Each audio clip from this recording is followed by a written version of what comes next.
अगर एक देश का प्राइम मिनिस्टर अपने देश को छोड़कर किसी और देश में चला जाता है अपनी जान बचाने के लिए, इसका मतलब है कि वो कंट्री पूरे हाथ से बाहर जा चुकी है। और यही सिचुएशन अभी बांग्लादेश के अंदर चल रहा है। बांग्लादेश की पीएम शेख हसीना बांग्लादेश से निकल के इंडिया आ चुकी है अपनी जान बचाने के लिए, और अब बांग्लादेश को कंट्रोल कर रही है बांग्लादेश की आर्मी।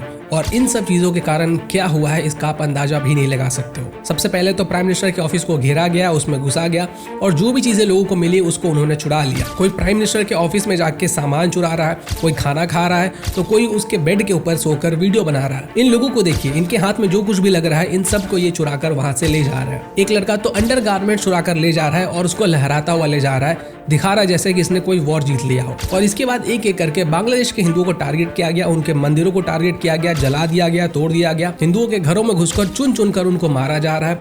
जो लड़कियां उनके साथ बलात्कार किया जा रहा है और जो भी चीजें उनके हाथ लग रही है उसको वो लोग चुरा ले रहे हैं। और वो दिन दूर नहीं है जब ये सब चीजें हमें अपने देश के अंदर भी देखने के लिए मिल सकती है, क्योंकि इन सब चीजों के पीछे जो लोग इन्वॉल्व हैं वो बहुत बड़े लोग हैं। मैं बात कर रहा हूँ यूएसए की एजेंसी CIA की। और पिछले साल जो मणिपुर में वायलेंस हुआ था उसमें भी CIA का हाथ था। और इसी के बारे में आज मैं आपको पूरा बताने वाला हूँ कि बांग्लादेश में क्या हुआ, कैसे हुआ, CIA का क्या इसमें हाथ रहा था और इंडिया के अंदर भी CIA किस तरीके से अपनी पकड़ बनाने की कोशिश कर रहा है। सबसे पहले शुरू करते हैं बांग्लादेश के इतिहास से। आप सभी लोगों को पता है कि पाकिस्तान का ही बांग्लादेश एक पार्ट हुआ करता था, लेकिन बाद में जो बांग्लादेश के कुछ लोग थे उन्होंने एक मूवमेंट शुरू किया और उन लोगों ने इंडियन गवर्नमेंट की मदद से पाकिस्तान से बांग्लादेश को आजाद कराया और एक नए नेशन का फॉर्मेशन किया। और बांग्लादेश को आजाद कराने में जो सबसे बड़ा नाम था वो था मुजीबुर रहमान, जिनकी की स्टैचू आप देख रहे हो, जिनको कि बांग्लादेश के ये लोग तोड़ रहे हैं। इनको फादर ऑफ बांग्लादेश भी कहा जाता है क्योंकि इन्होंने ही बांग्लादेश को आजादी दिलवाई थी। लेकिन बांग्लादेश के अंदर कुछ ऐसे भी लोग थे जो ये नहीं चाहते थे कि बांग्लादेश को आजाद किया जाए, बल्कि वो चाहते थे कि वो पाकिस्तान के साथ ही मिले रहे। ठीक वैसे ही जैसे कि हमारे देश के अंदर एक बहुत बड़ा तबका है जो कि अभी भी पाकिस्तान से प्रेम करता है और खाते यहाँ है लेकिन गाते पाकिस्तान के हैं। अब उसी समय पे होता यह है कि क्योंकि बांग्लादेश को आजाद कराने में बहुत सारे लोगों ने अपना योगदान दिया था, क्योंकि मुजीबुर रहमान के ग्रुप के लोग थे, क्योंकि उन्होंने ही आजादी दिलवाई थी, तो इन लोगों को एक तरीके से ट्रिब्यूट देने के लिए इनको रिजर्वेशन दिया जाता है। और ये जो रिजर्वेशन होता है पहले तो ये सिर्फ उन्हीं लोगों के लिए रिजर्व रहता है, लेकिन बाद में इसको बढ़ाकर उनके बच्चों तक किया जाता है और फिर उनके बच्चों से उनके पोतों तक किया जाता है। अब होता यह है कि बांग्लादेश की आजादी के करीबन 7 सालों के बाद मुजीबुर रहमान की और उनके पूरे फैमिली की हत्या कर दी जाती है, लेकिन उसमें उनकी 2 बेटियां बच जाती है क्योंकि वो लोग वहां पे प्रेजेंट नहीं थी। और उन्हीं में से एक थी शेख हसीना, जो कि अभी बांग्लादेश की प्राइम मिनिस्टर थी। और इसलिए शेख हसीना को अपनी जान बचाकर इंडिया आना पड़ता है, बांग्लादेश से भागकर, और इंडिया में भी वो कुछ समय तक रहती है।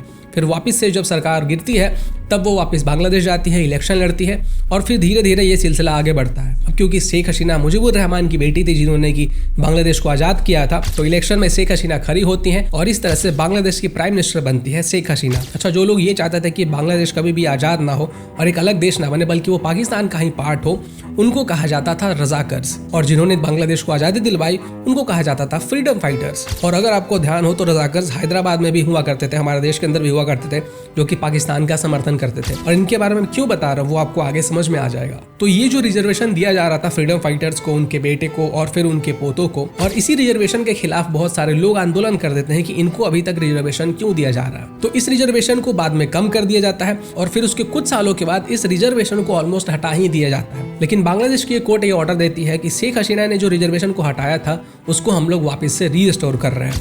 और यहीं से पूरा गेम शुरू होता है। जब जो शेख हसीना थे उन्होंने एक बयान दिया था कि हम लोग रिजर्वेशन अगर फ्रीडम फाइटर्स को नहीं देंगे तो फिर किसको देंगे, रजाकर्स को। और इसी के बाद जो प्रोटेस्ट थे वो ज्यादा बढ़ गए थे। अब आप सोचिए कि इस स्टेटमेंट के बाद किसको बुरा लगा होगा। ऑब्वियसली जो लोग रजाकर के सपोर्टर्स होंगे, जो नहीं चाहते थे कि बांग्लादेश कभी भी आज़ाद हो। जैसे ही इस रिजर्वेशन को रिस्टोर किया जाता है तो लोग सड़कों के ऊपर आकर प्रोटेस्ट करने लगते हैं। और इनको जो लोग स्टूडेंट्स बता रहे हैं, जो सो कॉल्ड इन्फ्लुएंसर्स हमारे देश के अंदर, जो इनको स्टूडेंट्स बता रहे हैं, ज़रा देख लो कि ये लोग आखिर कर क्या रहे हैं। ये किसी भी एंगल से आपको स्टूडेंट्स लग रहे हैं जो तोड़ फोड़ कर रहे हैं, चोरी कर रहे हैं, प्राइम मिनिस्टर को अटैक करने की कोशिश कर रहे हैं, ऑलमोस्ट असैसिनेशन अटेम्प्ट किया गया था। ये स्टूडेंट्स हैं और ये लोग कोई और नहीं थे बल्कि ये लोग थे जमाते इस्लामी, जो कि चाहते हैं कि बांग्लादेश के अंदर शरिया लॉ लाया जाए और ये चाहते थे कि ये इलेक्शन लड़कर बांग्लादेश की जो गद्दी है वो इनके हाथ में आ जाए। लेकिन बांग्लादेश के कोर्ट ने इनको बैन किया हुआ था कि ये इलेक्शन नहीं लड़ सकते हैं क्योंकि वो देश के लिए खतरनाक है। और ये जो जमाते इस्लामी है ये लोग सपोर्ट कर रहे थे बांग्लादेश के अपोजिशन पार्टी को। अब शेख हसीना ने बताया था कि एक अमेरिकन व्यक्ति उनके पास आता है और कहता है कि हम आपकी हेल्प करेंगे, जो आगे आने वाले इलेक्शन है, जो जनवरी में इलेक्शन हुए थे बांग्लादेश में, उसमें आपको जीतने में हम हेल्प कर सकते हैं और उसके बदले में आपको एक क्रिश्चियन कंट्री बनाने में हमारी हेल्प करनी होगी, जिसमें कि बांग्लादेश का कुछ पार्ट होगा, इंडिया का कुछ पार्ट होगा और कुछ म्यांमार का पार्ट होगा। लेकिन शेख हसीना ने इस चीज़ के लिए मना कर दिया, तो यूएसए को लग गया कि अब समय आ चुका है कि बांग्लादेश के अंदर तख्ता पलट किया जाए और दूसरे गवर्नमेंट को लाया जाए। और अगर आपको याद होगा तो ये सेम चीज़ पाकिस्तान में भी हुआ था,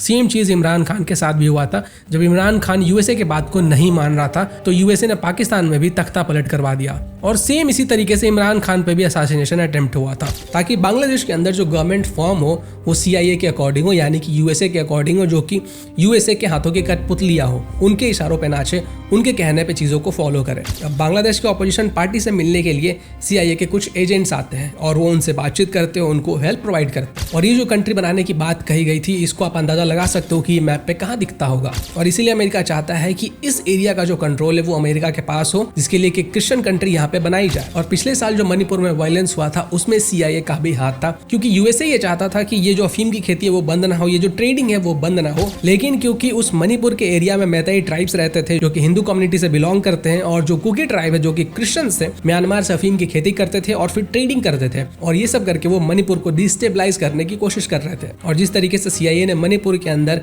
कुकी ट्राइब की हेल्प की, उसी तरीके से सीआईए ने 1950 और उसके बाद नागा अंडरग्राउंड जो मूवमेंट था उसको फाइनेंस किया था। और ये सब कुछ खुद बताया था अमेरिका के सीक्रेट सर्विस एजेंट ने। यहाँ तक कि ये लोग नॉर्थ ईस्ट के इंसर्जेंट ग्रुप्स को एम्यूनिशन या फिर हथियार भी प्रोवाइड किया करते थे। जरा सुनिए कि आखिर बराक हुसैन ओबामा क्या कह रहे हैं इंडिया और करंट रूलिंग गवर्नमेंट के बारे में।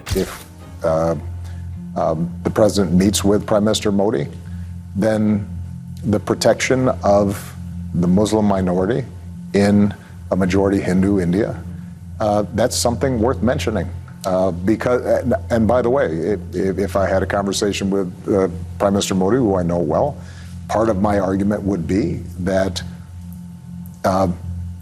if you do not protect the rights of ethnic minorities in India, then there is a strong possibility India at some point starts pulling apart, and we've seen what happens when you start getting those kinds of large internal अब आप सोच कर देखिए कि India के जो surrounding countries हैं उनके साथ क्या हो रहा है, पाकिस्तान के अंदर हालात क्या हैं। आपको ही पता है कि पाकिस्तान के अंदर हालात ऐसे क्यों हैं, श्रीलंका के हालात अभी क्या हैं, म्यांमार के हालात अभी क्या है, और अब बांग्लादेश में क्या हुआ। इंडिया के जितने भी सराउंडिंग कंट्रीज हैं उनको अमेरिका इन्फ्लुएंस कर रहा है, अपने कंट्रोल में ले रहा है, और यूएसए का नेक्स्ट टारगेट इंडिया है। आप मानो चाहे ना मानो, लेकिन ये जो चीज़ें बांग्लादेश के अंदर हुई, जो पाकिस्तान के अंदर हो रही है, जो श्रीलंका में हो चुकी है, जो म्यांमार में हो चुका है, वो चीज़ें इंडिया में भी हो सकती हैं अगर गवर्नमेंट इसके ऊपर कड़ी एक्शन नहीं लेता है। और हमने पिछले वीडियो में बताया भी था आपको कि बहुत सारे जो यूट्यूबर्स हैं जो बांग्लादेश के, वो बता रहे हैं लोगों को कि आखिर बांग्लादेश से इंडिया इलीगली आसानी से कैसे आया जाए। और आपको तो पता ही है कि बांग्लादेश से लोग वेस्ट बंगाल में एंटर करते हैं, वहाँ पे उनको वोटर आईडी कार्ड वगैरह बन जाता है, वो रेसिडेंट बन जाते हैं, वहाँ के वोट भी करते हैं, उनका हर एक इंतजाम हो जाता है। और अब जिस तरीके से इलीगल इन्फिल्ट्रेशन होगा इंडिया के अंदर, जितने ज़्यादा तादाद में लोग बांग्लादेश से इंडिया में आएंगे, आप अंदाजा भी नहीं लगा सकते हो। जरा सोच कर देखिए कि अगर ये स्टूडेंट्स का प्रोटेस्ट होता, रिजर्वेशन की डिमांड को लेकर ये प्रोटेस्ट होता, रिजर्वेशन को खत्म करने की डिमांड को लेकर ये प्रोटेस्ट होता, तो क्या बांग्लादेश का भी ये हालत होता। इन लोगों ने इस्लामिक स्टेट के झंडे भी लहराए थे इस प्रोटेस्ट के बाद। कौन सा स्टूडेंट, कैसा स्टूडेंट, क्या ये सभी चीज़ें जो बांग्लादेश में हुई है ये एक स्टूडेंट करता है। बांग्लादेश की जो मीडिया वो खुद बता रहे हैं कि हिंदुओं को मारा जा रहा है, जो मंदिर है उनको तोड़ा जा रहा है, लेकिन हमारे देश के अंदर, इंडिया के अंदर ऐसे फैक्ट चेकर ऐसे मौजूद है जो कह रहे हैं कि ऐसा कुछ भी हो ही नहीं रहा है। और बांग्लादेश के अंदर जो वहाँ के मुस्लिम्स है वो हिंदुओं को प्रोटेक्ट कर रहे हैं, उनके मंदिरों को प्रोटेक्ट कर रहे हैं। किन से प्रोटेक्ट कर रहे हैं, किन से प्रोटेक्ट किया जा रहा है भाई। मारने वाला कौन है, जलाने वाला कौन है। ये तो वही बात हो गई कि मुगल्स ने मंदिरों को बचाया था। अरे किससे बचाया था। और अब आप देखना कि इसके बाद बांग्लादेश का क्या होगा।